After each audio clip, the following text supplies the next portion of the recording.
Welcome to February 18th's LeetCode challenge. Remove k digits. Given a string num representing a non-negative integer num and an integer k, return the smallest possible integer after removing k digits from nums.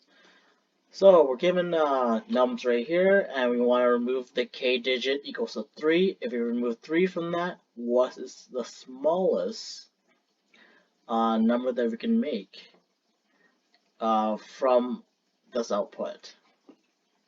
So if we can remove 3 values, then we can remove the number 4, number 3, and the number 2 in that order to form 1219, which is the smallest number. Or is it? Oh yeah, in the order that it appears. Yeah, so that's pretty much it. So remove this number, and this number, then it'll make, yeah, the smallest number. So if we can remove one number, we just remove the first one, therefore bring it down to 200, right? Because then you remove leading one, therefore number's 200. Note that the input must contain no leading zeros, so that's a condition to know. If we can remove 2, then remove 1 and 0, therefore it will remain with 0, so it's nothing is left, which is 0. So our constraints are between k is greater than or equal to 1, which is less than or equal to num's length, which is less than 10 to the 5.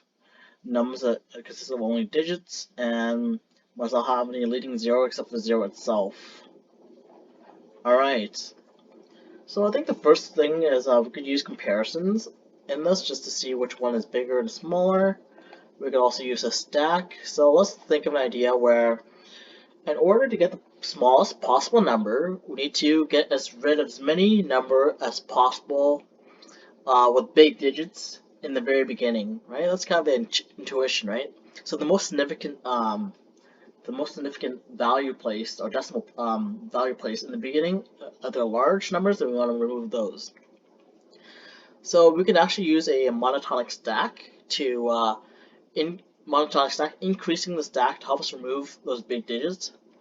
So when adding the new digits, we could check whether the previous number is bigger than the one we currently have. If it is, we pop it out of the stack, and then we can iterate through that, and concatenate the remaining elements and return the results. So that's pretty much our approach. Let's kind of go and do that. So we'll just develop a stack called stack, and I'm going to use a list structure here, and then I'm going to iterate through nums. So for each number n in nums,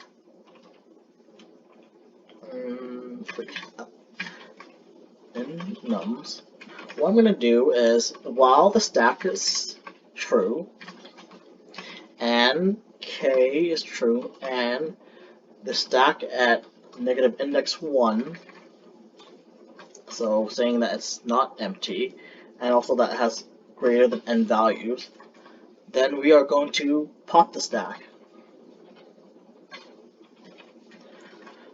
And then we need to increment or decrement k, I should say, because we have removed one value from it. So this is basically doing a for loop and a while loop together. We iterate through it, and that's pretty much, we remove each value from the stack individually. So at the end of the day, we basically got to go through each of these, right, n squared times, which is, we'll get back to that later. So while that's true, so another thing we could deal with in the loop is if the stack is true or the index we're on, is not 0, not 0. So recall that this nums is a string, so we gotta take this character 0, and then, so this allows us to prevent leading zeros. So we need to take care of this consideration here, where we have, we remove, for instance, we pop the stack here. We have a leading 0, so we have a leading 0. We don't want that. We want to basically append n to the stack, or append I. Alright, takes care of that. So we exit this for loop. So if k,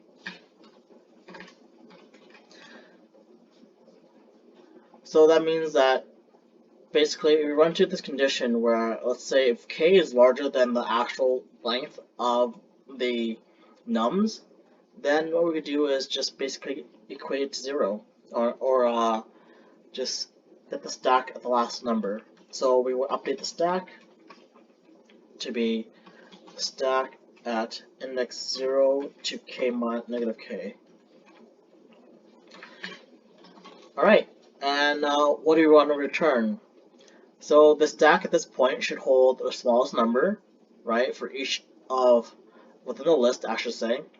But when it's in the list form, we need to return it into a string form. So what we're going to do is join all the values inside the stack, if it exists, or return 0 if this is the case, right? If we have basically the number of the k is larger than the stack, then the nums length, then we want to return 0. Let's run this code and see what goes about that. Right. It is not.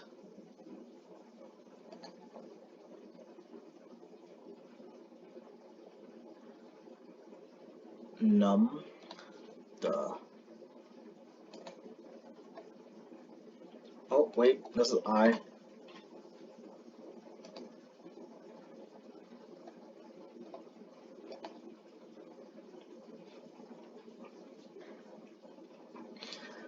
Alright, there's something going on.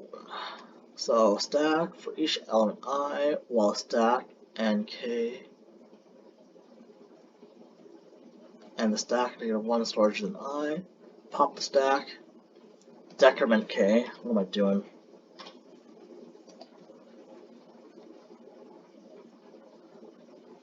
Alright, let's submit it. Accepted. Awesome. So, time complexity wise, for the iteration, since we iterated through the loop, we have a big O of n, and then we also have a while loop here, but the while loop doesn't really, it just checks. So I would say this is big O of n times m, because of the length for each number in the stack, in the nums. We would also have to pop each value if these conditions exist. So I don't know, maybe it could be the same. Big O of n. Time complexity is big O of, I mean, space complexity is big O of n for sure, because we use a list, which is at max big O of n times, because for each element or index inside the list. Yeah, space complexity big O of n, time complexity big O of n as well for this probably. Anyways, that's it. Have a great day, guys.